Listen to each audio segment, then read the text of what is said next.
hope this is working. Finally.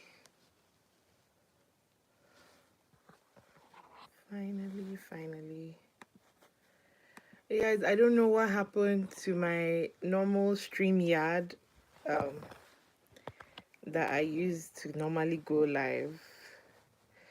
So that's why I'm a little late.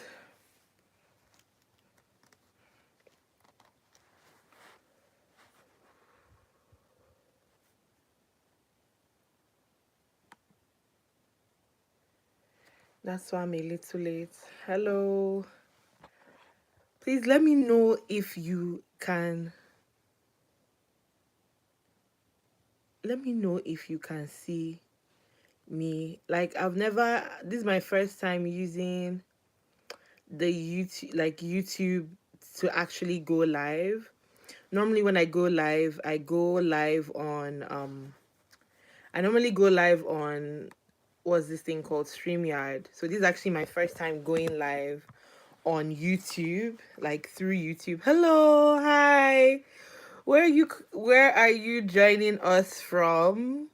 Please let me know in the chat where you're joining me from. Like this is my first time using the YouTube live feature to go live. I normally go live through StreamYard. So this is my first time. So it's all like I'm like, I hope everybody can see me. I hope this is working well. But I'm going to try.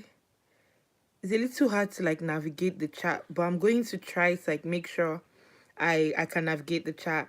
So if you joined me for the last live that I did, that was all about the Mcat. If at any point you can't hear me, you can't see me really well, please let me know. Please let me know. Hi. Please let me know so that I can make sure that like I have this whole technology thing down. Because the way this thing is, me and this technology, I don't know about us.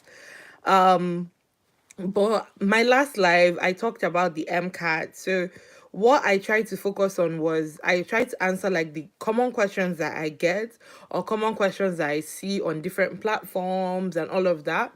And then I also wanted to answer questions specifically from you guys because this live is only as good as what the questions that you ask, only as beneficial to you as you need it to be. So what I want, please, I can see all the chats. So please put in your questions so that I can make sure that I am answering questions that apply to people that are watching this live. Please be sure to put in your questions because like if you put in your questions, I'm better able to like assist. I'm better able to talk about things that are relevant for you. Yeah, so I guess let me get started. So today we're going to be talking about all about the medical school application process. The first thing that I want to do is I want to talk about like what the timeline is, the typical timeline for applying for medical school. Then I'll talk about my own timeline. What was my own timeline for applying to medical school? So once I talk about timeline, I'm going to talk about all the different components of the medical school application and how to make sure that you're not missing out on any part of it. The medical school application is quite complicated. There's a lot of moving parts and pieces to it. So you don't want to like be at the point where you're about to apply and realize, oh, I don't have this, oh, I don't have that, oh, I still need to, and then I have to like wait and all of that. So there's a lot of parts. So I think the best thing is actually understanding what the different parts are, where you can find those different parts, and how you can make sure that you're like putting together a solid application, an application that like is useful for you and that makes sense for you. And then as time goes on, like if you guys ask me any questions, anything that you say, then I will like focus deeper, I'll focus more on that part. And please don't forget to like this live. Please like the live. If you know somebody that would benefit from this live, please be sure to share it with them as well. Please be sure, if you're not subscribed already to my channel, please subscribe. And yeah, let's get started. So the first thing is timeline. What is the medical school application timeline? What does it look like? So the timeline can be it can be twisted, let's say it can be like made to suit your own needs, but this is the typical timeline that they give you if you're in a 4-year university and all of that, right? So you enter university as a freshman. So like I've already said before, med school in the US is a postgraduate course. So you do it after you have to have completed a bachelor's degree before you can go to medical school. So you enter you get into university and everything. So when you get in, you start taking your pre-med classes, your prerequisite classes. If you're like maybe a bio major, chem major, all those like science majors, the classes that you're taking for your prereqs are also part of your major requirement as well. If you're not, you're taking the prerequisite classes in addition you're taking those classes in addition to your regular whatever major you are. I know people who have done like political science, history, and also taking their prerequisite classes as well. So the point is, when you start, the first thing you start, like the first thing you're thinking of when you start your application cycle is you're thinking of your classes. You're doing your classes. Then once you start that, you might get involved in some leadership opportunities, you might start volunteering and all of that. So I would say the first 2 years of like college is spent focusing a lot on your classes, doing volunteering, doing community any kind of community service, getting like leadership experiences and opportunities, being part of clubs and all that jazz. Like I've said, that's what people are usually doing. It's also in that time, maybe I think in second year or thereabout, that I find people that's when people will usually start shadowing. That's when people start shadowing. People also start like getting their clinical experiences around that time as well. Okay, so what have I said? When you get started in college, you're focusing on classes first. Once you've kind of gotten your footing in your classes, that's when people start doing volunteering, leadership, being part of clubs. Then as time goes on, they start doing getting clinical experiences, and then they also start doing things like being, I already said being part of clubs, but you know what I mean. So then I'll say also in second year and also third year, so second/third year is also when people start doing research as well. I don't know a lot of first year students that do research. I don't know. Maybe there's the odd exception, whatever. But most people don't start doing research till their second year or third year. Okay. Third year is now also when people start getting ready to take the Mcat and start getting ready to apply.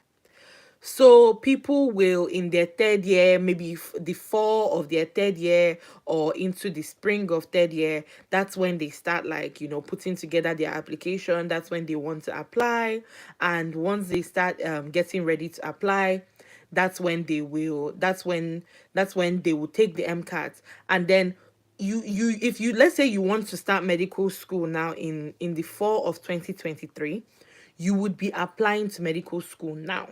This is when you would actually be applying. So you would be applying now. So if you were a senior that was going to be graduating 2023, whatever, you would be applying right now, so that by the time 2023 rolls around, you'd be able to matriculate fall of 2023. Okay. So then what I've seen people do is like that's when they will take their MCAT, that's when they will get ready and start putting everything together and have the application together. Interviews and all of that end up happening. All those interviews and being on the interview trail and everything will now be happening in your fourth year, so that by the time you're graduating, you know where you're going to medical school.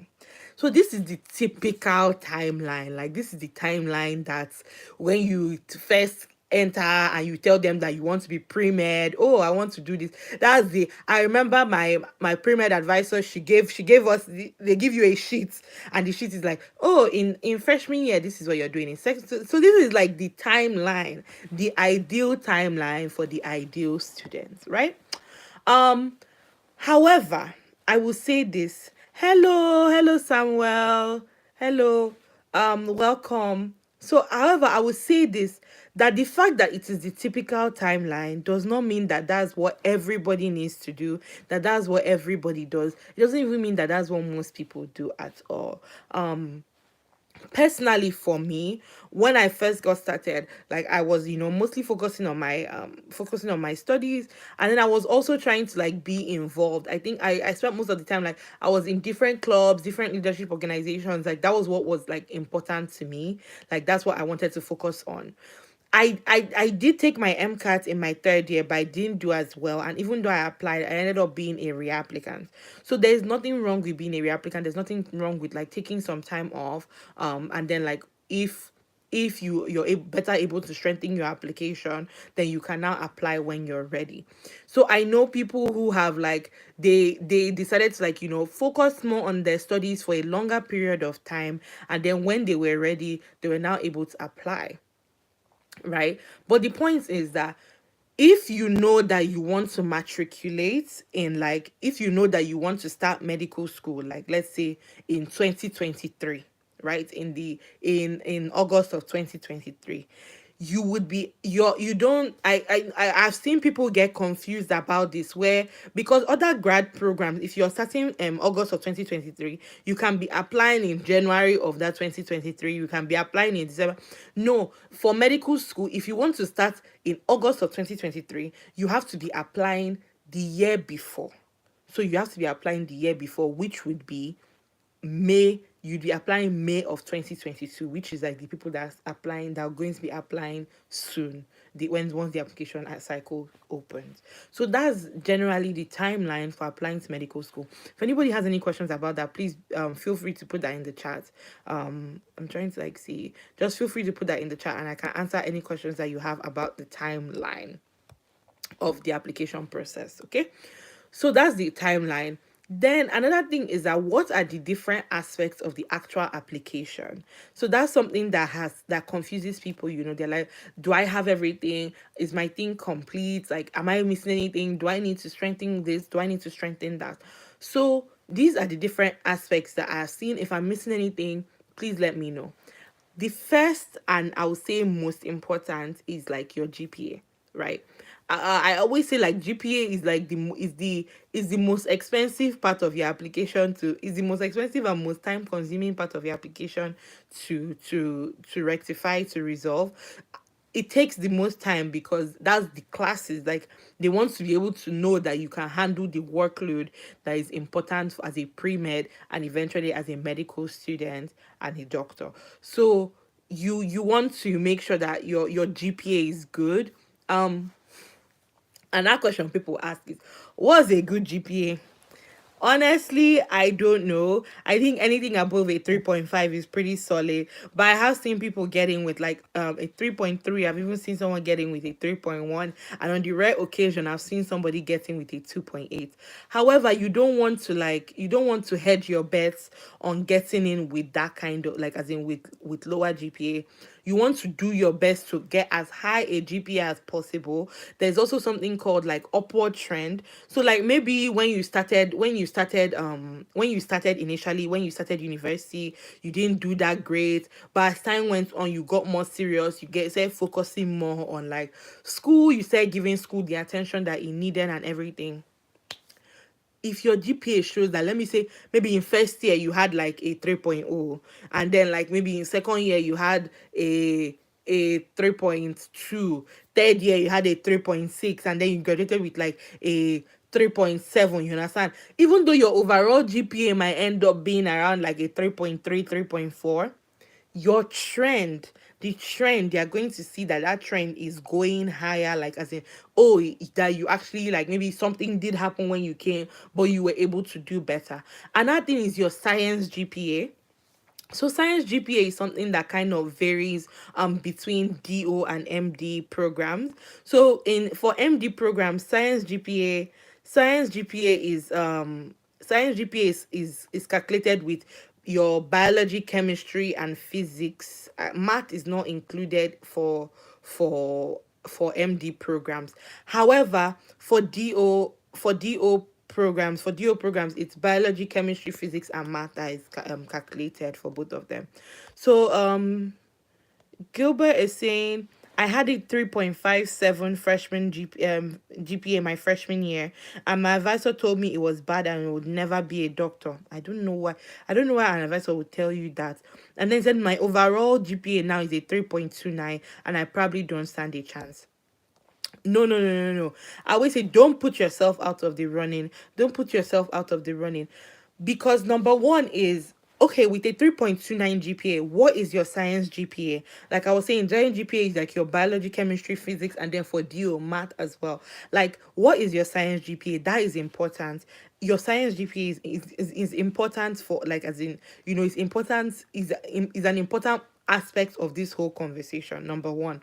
Number two, like, what is your trend? Do you have an upward trend? Like, was it just like maybe a particularly bad semester? That, because a 3.5 in freshman year is not bad. It's not bad at all. I don't know why an advisor would even tell you that you can't get in with a 3.5. Like, why would they do that? Like, why would they say that?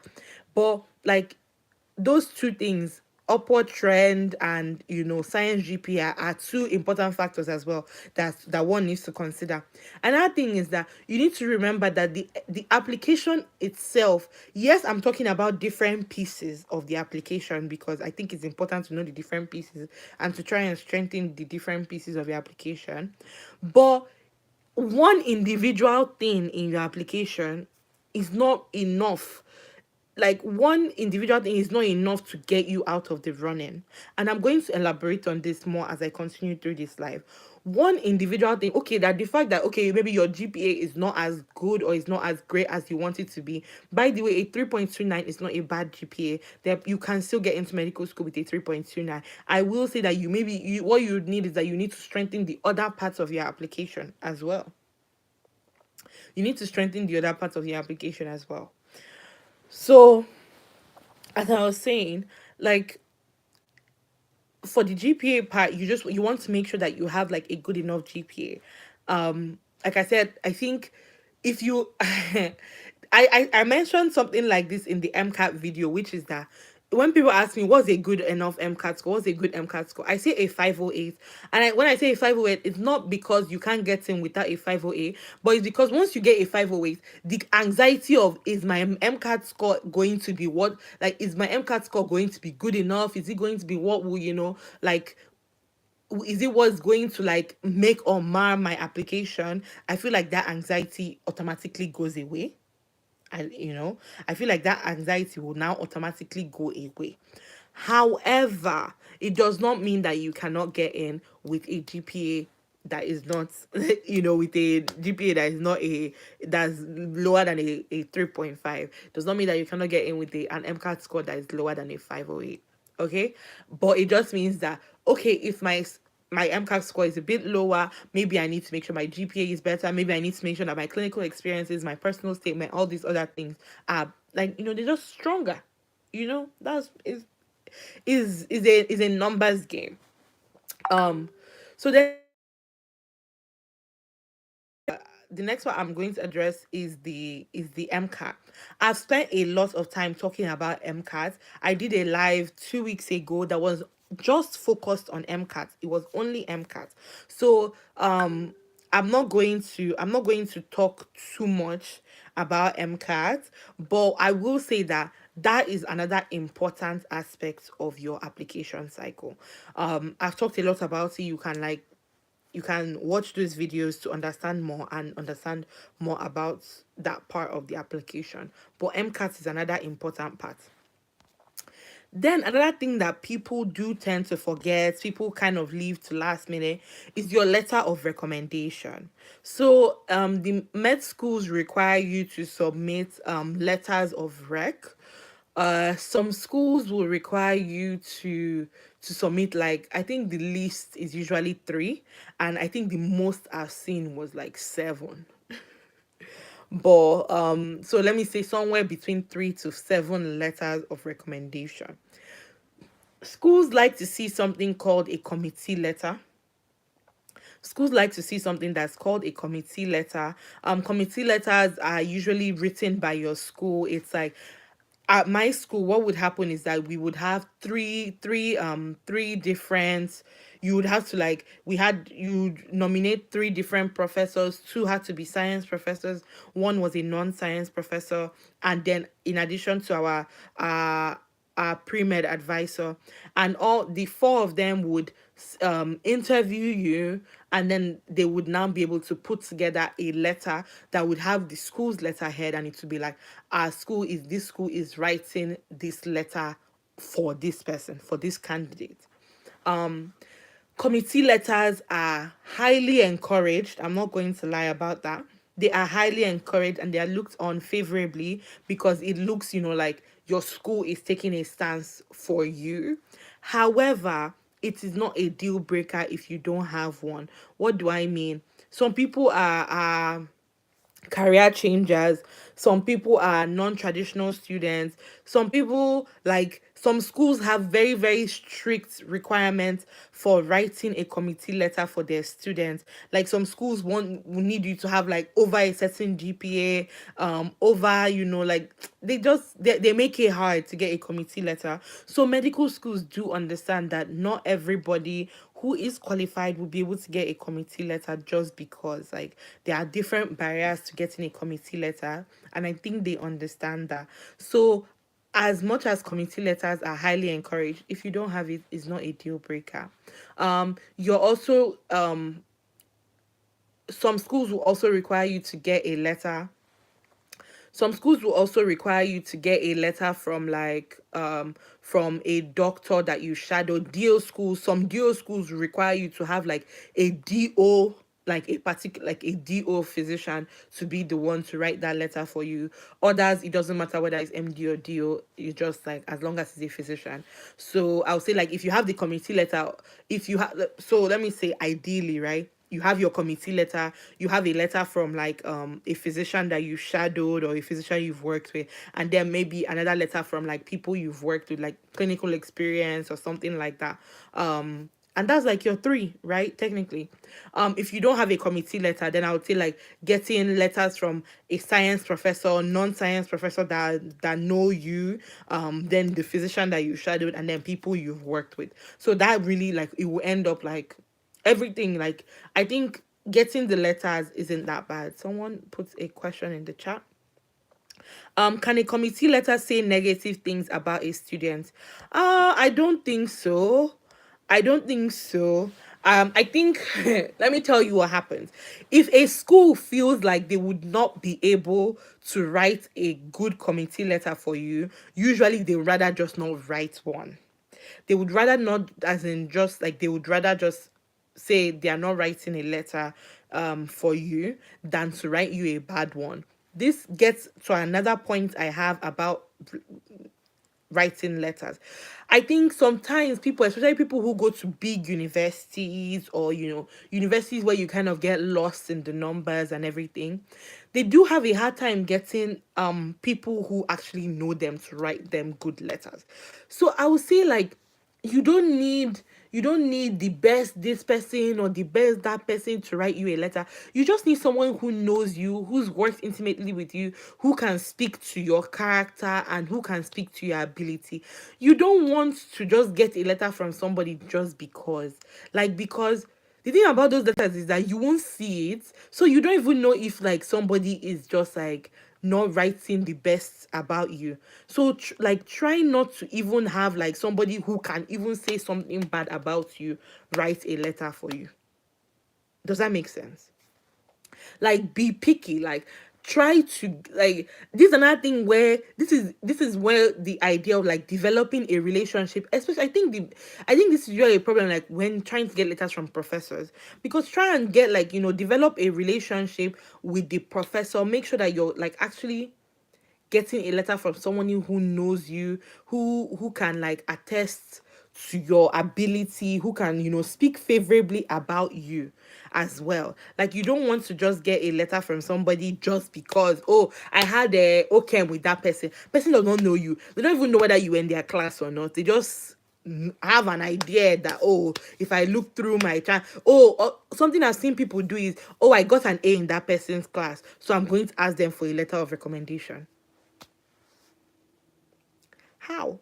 What are they going to say? Oh, this person was smart, they got an A. Like, they can't really speak to your character, they can't speak to a lot of things about you. You understand? So I'll say, like, getting a letter from such a person might not be the best. Like, you can get a letter from a professor where you got a C in their class, but they can actually still write in a favorable manner about you, because maybe they can write about how you struggled, how you were able to, like, be resilient, how you were able to do good work. You understand what I'm trying to say? Like, they can write good things about you. They can still write, like, in a favorable manner about your abilities. But you might skip out on that because you're like, oh, I got an A in this person's class. Like, let me get a letter from them. So you don't want to do that. Like, you really want to make sure that whoever is writing your letter is somebody who can really, really, really, really, really, really speak to you, like, speak to who you are. Another thing about letters is that if you think about when the application cycle is, people are usually the application cycle opens in May, right? And people start asking for letters maybe like in January, February. Some people don't even ask till that May. And what I've seen happen is that, like, for me, right, I was applying during the COVID time. So, like, me, when I was asking for my letter, when I was asking for my letter, it was very, very hard to get in contact with my school because everybody was working from home. They were all working from home. It was so difficult to get in contact with people, and it gave me a lot of anxiety. So there's this where I don't know, it's called it a website, a software, something. I don't know what is a service. It's called Interfolio. If you've not heard about it before, let me see. Can I type? I can't type. I wanted to type. But it's called Interfolio. Hello, Lola. Welcome. There's a survey. It's called Interfolio, and the thing about Interfolio is that you're able to get your letters. Like, let me say you worked with somebody, right? You can actually get your letter from that person. You can get the letter, and then you're able to store it on Interfolio. Like, Interfolio will store that letter for you. They will store it so that you don't have that anxiety when the time actually comes to apply, where you're chasing this person around, chasing that person around, like running around like a headless chicken. The thing is, I think when it's now time to send, I think you have to pay. And I think their service is about $45 a year. So if you pay that $45, you're able to send, like, I think it's unlimited. I don't know, but the point is enough to send to everybody, to AAMC, and double A commas, if you're applying DU as well. So my point is, Interfolio is a valuable service that you can utilize. You can utilize Interfolio if you want to keep your letters, if you want to, anything about your letters, so that you're not, maybe you don't run the risk of the person that's writing you a letter has gone on sabbatical. The person that's writing you a letter, something has happened to them. Hello Pat, welcome, thank you for coming, thank you for joining. So you don't want to run that risk. If you have any other questions about writing letters, getting your letters, anything about letters of recommendation, please be sure to ask, because I'm moving on to the next part. So the next part of your application, I'll say, at least like prepping for your application, is trying to get clinical experiences.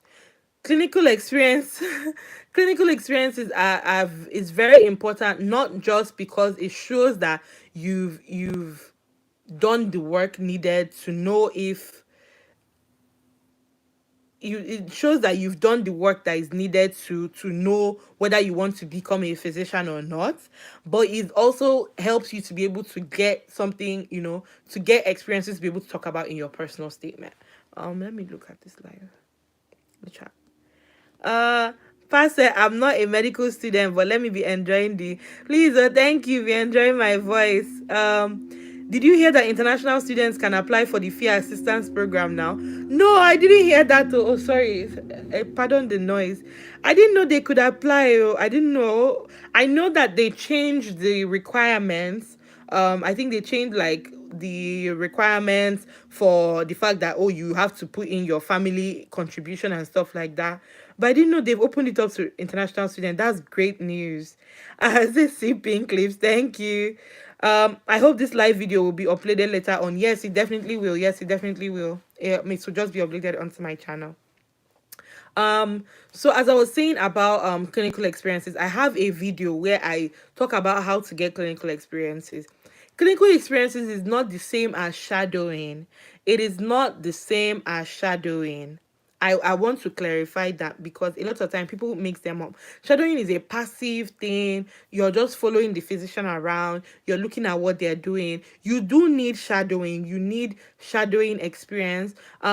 It's harder to get shadowing now because of COVID. They're more restrictive about getting shadowing due to COVID. I won't lie, but I know there are people who are doing like virtual shadowing experiences and all of that. But the point is, shadowing like allows you to like, just to look and see what maybe the day-to-day life of a physician looks like. You're not actually actively participating in anything. You're not actually participating in any way form of delivering healthcare. Some of the things that constitutes as clinical experience include, so I was a doula. So as a doula, I was actually involved in one-on-one, like in patient healthcare delivery. Like I was involved in one-on-one hands-on patient experience. I know people have volunteered in hospital, and depending on the kind of volunteering that you're doing, some people act as like, patient transporters. Some people volunteer in the ER, like, they're actually they're doing something that actually counts. So the clinical experience is really really about, I want to stress this, that clinical experience is really really really really really, it's not just that, oh, you were following the physician around. It's that one-on-one. I know some people have done like CNA, some people have done, I don't know, like they've worked like respiratory aid, medical assistant. So all those different things, like all those different things, they all count as clinical experience. So you want to make sure that you're getting your clinical experience, and you also want to make sure that you're getting your shadowing. Right, so two for two. You want to make sure that you have that clinical experience, that you have the shadowing aspect of it. They are both important because you're going to be able, you're going to need it when you're writing in your activities section. Another thing that people do ahead of time, another component, is research. I want to say this: research is not compulsory to get into medical school. There are many people who have gotten into medical school without having research. However, some schools are research institutions. The university I go to is one of such institutions. It is a very highly research intensive institution. Like people are doing research all the time. So they want students who are interested in research. When I say research here, nobody is saying that you have to have published in a journal. Nobody is even saying that you need to have presented, but they want to see that you've participated in research, and not just participated, that you understand the goals of what that research was, and that like you participated in research, understand the goals, and that you're able to like maybe speak about it either in writing in your activity section or your personal statement, or if asked in an interview. You understand? So nobody is saying that, oh, you need to have presented, or that you need to have a journal or published, or that you need to have found the cure for cancer. No, nobody is saying that. But I will say that if you have the opportunity to participate in research, that you should. And research isn't just being in the lab. I think when I was in college, I thought like, oh, the research that was needed for medical school was that I have to be in the lab, that I have to do lab work, bench work. And I did do bench work, and I found that I don't like bench work by doing bench work. Like I did RNA, like RNA stuff. Hey, please, you should not mind me. I did work involving RNA glycine ribose switches. I know it sounds like gibberish, but like I liked the day to day. Like I liked like working with like microbiology, plating, doing all that stuff. But I don't think like I was very interested in research, in that kind of research. I found out later on when I was in public health that I really like social. I really like social science research. I like doing all those kind of like research. I get to interact with people. Those kind of studies, like I like them. It's more fulfilling for me. So back then I would not have realized that doing research in like public health, psych, doing all those other kinds of research that were not like hard science in the lab kind of thing, it's still research. So that it still counts. Like, don't be like, oh, if I didn't do this one, so it doesn't count. No, it still counts. I want you to know that. However, research is not compulsory, but you have to realize that you're going up against so many qualified people. You're going against so many qualified people. So having research won't hurt you. However, you want to make sure that you're doing something that you actually like. In anything that you're doing, make sure that it's something that you actually like, that that you're able to talk about it either in writing or in your personal statement or activities section. Okay. Okay. Another aspect of things is like leadership, being part of clubs, organizations. Like, I think this part is very funny because being a pre-med is very hectic, it's very time consuming, like there's so much to it. But medical school still wants you to be a well-rounded person, a whole person. And like, it's because like in medical school, like you still have to be a person. They still want to make sure that you're like fueling the energy that you need to do like different activities. Like, I would say, like, maybe for me, like, this was the most fun part of being a pre-med. I like event planning, so I was like involved in like different events. I did like diversity night. I was involved in like expressions of blackness. I was just involved in like different event planning. Anything that involved event planning, I like doing it, so I would be a part of it if I could.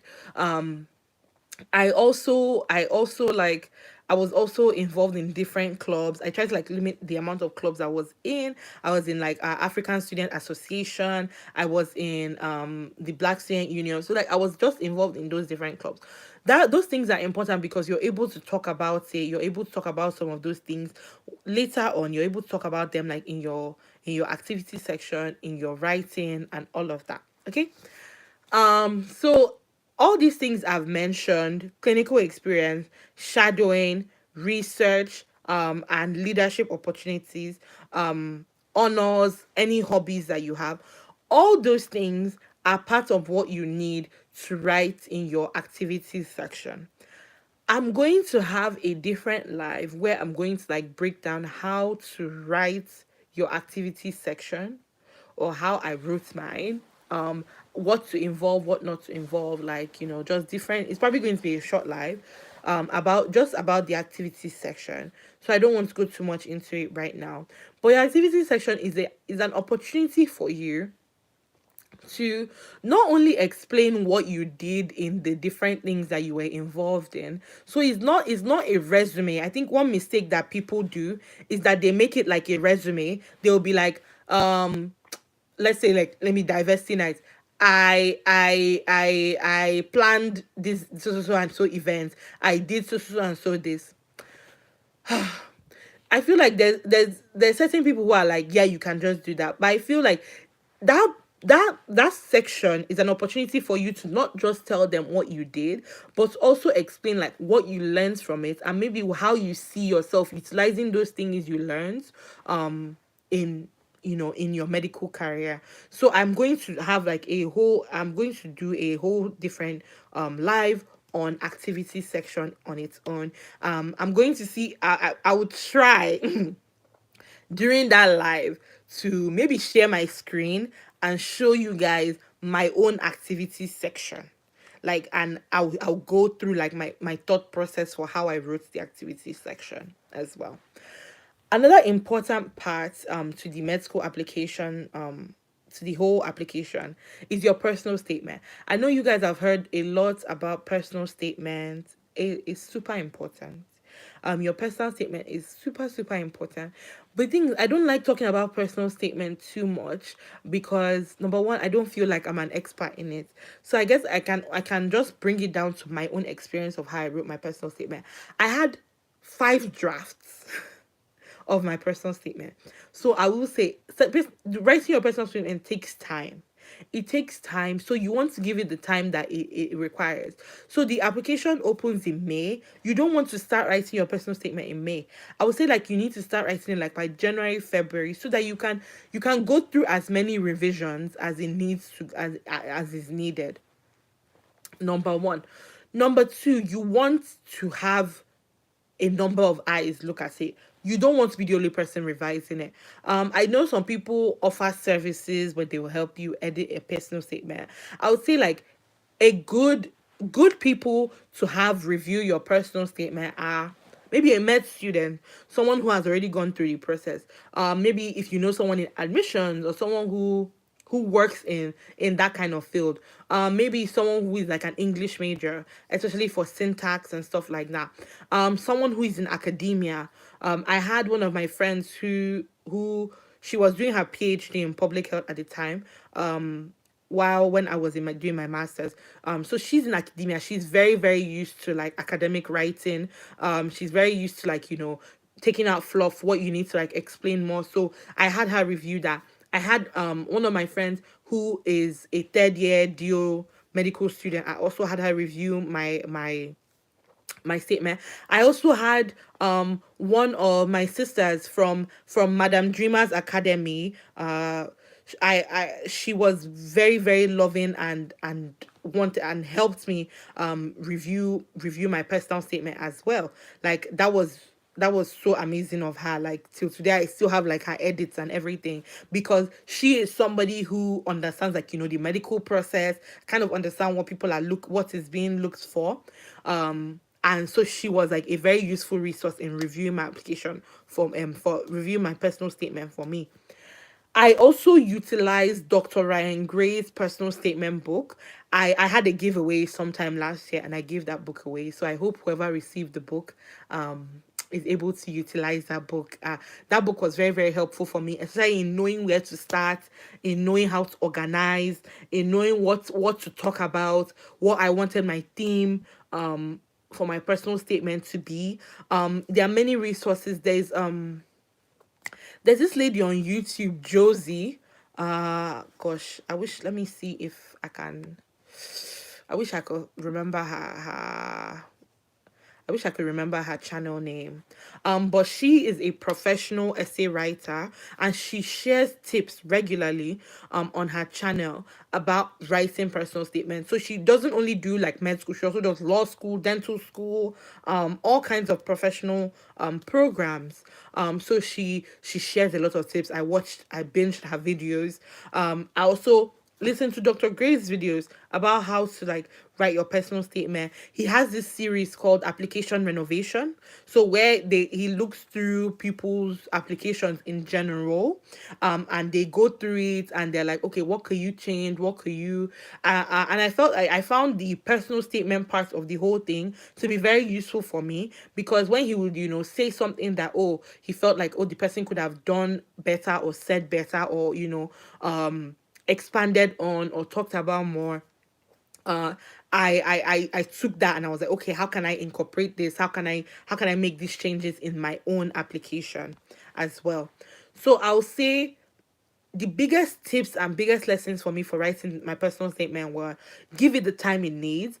Start in January or February, give it the time it needs, go through all the edits. Some, like, it's okay to have I had five drafts, so six. I had six personal statements, like six whole personal. I'm not talking about, oh, like, oh, you made one line. No, I mean, this person would go in and be like, actually, I think you need to do this, I think you need to remove that, I think you need to expatiate here, I think you need to change this, I think you need to change that. Six different ones. Hello, Drew. Hello. I had six different personal statements. That's just me. Six different personal statements. And each of them, I was working on something. I was, changing something that, fundamental, until people would read it and then they'll be like, this, yeah, this makes sense. I think I understand what you're trying to say here. So give it the time it needs. Have people review it, not just random people, certain people who understand what they're supposed to be looking for. Have them review it. Utilize resources. I know there are some paid resources, but there are also lots of free resources out there. And then one the biggest tip I got for like how to actually write it is: start with your seed. What made you want to go into medicine? what made you want to go into medicine? For me, it was a death in the family, and it was also being Nigerian, like seeing our healthcare system. So that was like my seed. Then how did you water it? So I talked about the different things I did. So your personal statement is not just a place where you're gloating. Oh, I've done this, I've done that, I've cured cancer, I've done, no, it's not just like a place to gloat. It's a place where you're talking about like real life. Okay, what have I done? Like, and what did I learn from it? And how do I hope to utilize what I learned to become a good physician, a better physician? You understand? So, and then you close it out with like what the future holds, like what do you want to utilize this medical degree for, like how do you what for me it was like serving my community. It was being able to be a part of change, like through research. Like I talked about some of the things I particularly enjoy, like social science research, like you guys I mentioned earlier. So that was the structure that I used, and it's a structure that I found is very okay, you understand, in writing your personal statement. Then the last part of the application, last but not the least, is your schools. I have a video on how to develop your school list, especially as an international student. So that video goes into detail a lot more. But I would say when you're picking out your schools, if you're think about your state residency. So outside of international state, if you're a US citizen, right? Maybe you're from the state of Maryland now. I would consider applying to the state medical schools in Maryland, because as a resident, you have a better chance of getting in, right? State schools want to give spots to their residents. I know in some states, all the applicants who are from that state that apply automatically get a an interview spot. I think was it Kentucky or something. I forgot. There was a state like that, like one of the state universities. Once you're from that state, you automatically get a spot. You understand? So you want to prioritize applying to your state universities that are there. You also want to, like, some states may not have a good amount of universities, but their neighboring states have, and they see you, if you're from that state, as a state resident. I think Idaho, maybe if you're a resident of Idaho, you can apply to Idaho, Montana, or something, in Wyoming. You can apply to schools like in neighboring states, like in Utah or whatever, and then they will consider you an in-state resident. So there are certain states that are so compacted, like California is one of such states. I find like California residents don't even have a hard time getting into California schools. So a lot of them end up like applying broadly.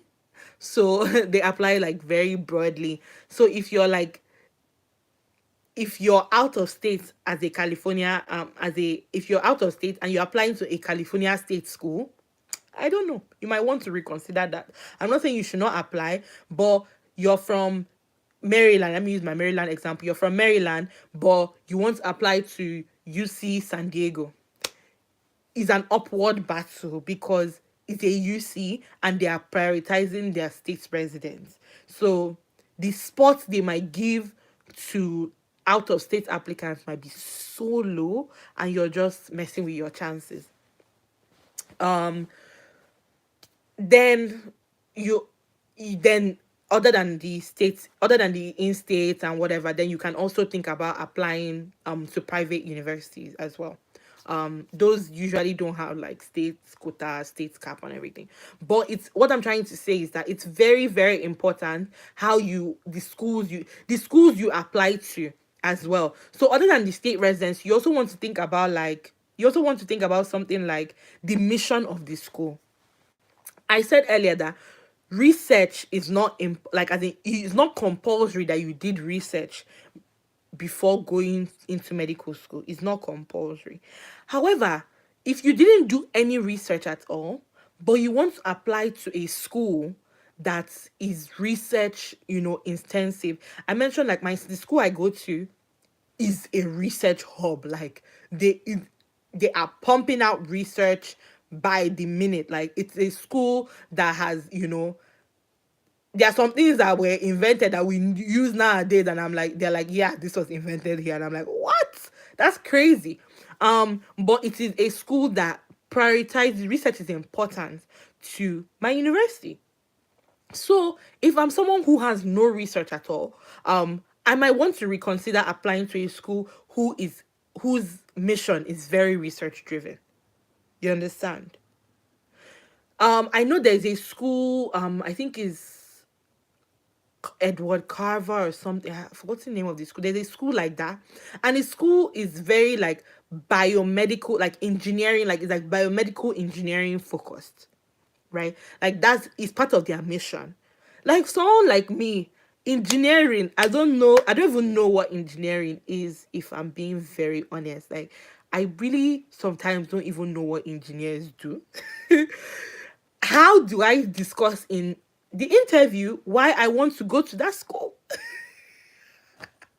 Because I've not done anything. I don't really share the same interests.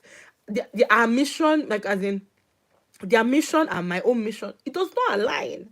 So how am I going to really really like discuss and talk about like how I will be able to get into that school and how I'm going to be able to grow the school's mission, if you understand, like for a biomedical engineering focused medical school, it's not really working. Some schools are more interested in like service, like they serve underrepresented communities a lot. Some schools, I know some program, like some schools, like they focus on like rural health, like rural medicine is something that is very important to them. If you know that you and rural medicine don't have anything tying you people together, why are you applying to that school? How are you going to talk about it in your secondary application? How are you going to talk about it in your interview when you're in? Wow, how will you discuss such things when you know that you and that school, like you guys don't have a similar mission? I don't know. So those are all things you need to be thinking about.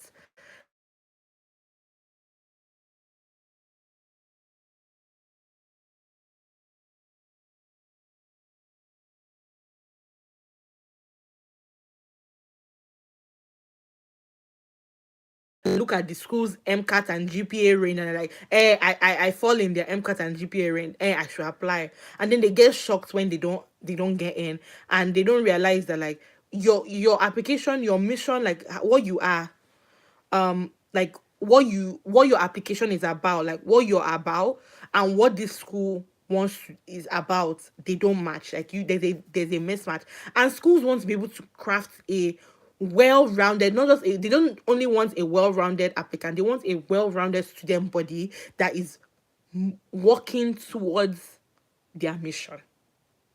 I hope that makes sense. So your school list is actually very important.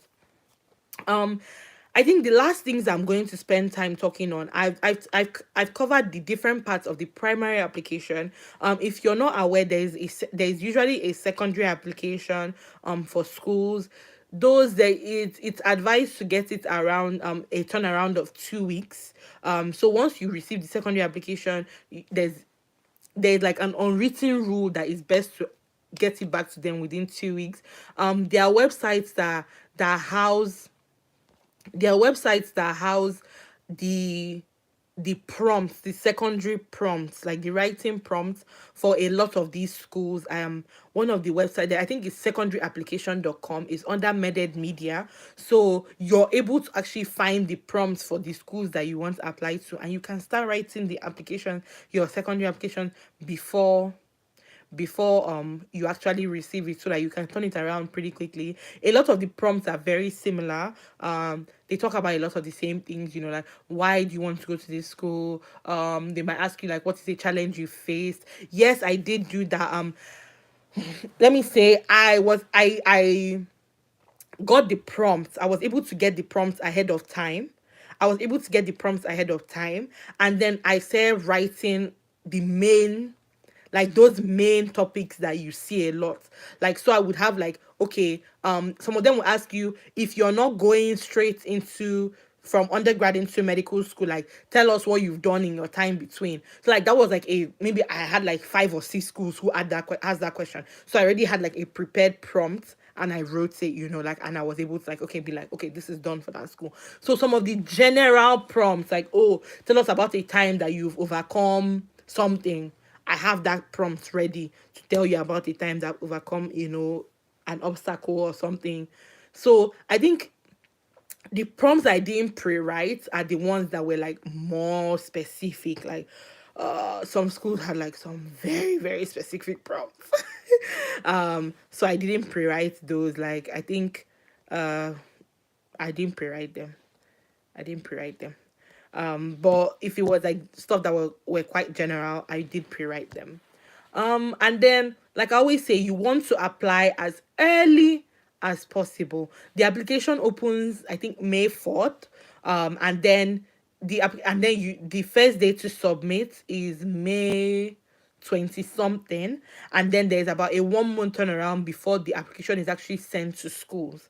You want to be on top of that. You want to be as early as possible, because schools start granting interviews they grant interviews on a rolling basis. The first time I applied, I made this mistake where I thought, oh, if a school's deadline is October 1st, so I'm trying to submit by October 1st. Forget about anything the school said about their deadline. You don't use their deadline to judge anything at all. You should be aiming to submit your application as close to when applications open for submission as possible. Like you want to start filling things out, saving, and then like once you can, you submit, and just get things, get the show rolling. I think I've touched on every part.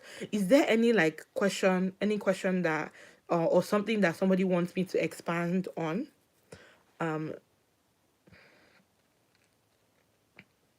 If there's something someone wants me to expand on, I can expand on that. Like, if there's any part of the application process that you want me to expand on, I can definitely do that. I'm trying to think, I think I've covered most of the things that are involved in the application cycle. Yes, your GPA and your MCAT are not the only important things. They are important, but they're not the only important things.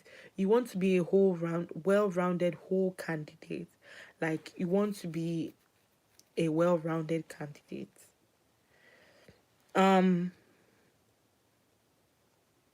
Yes, I submitted before my MCAT.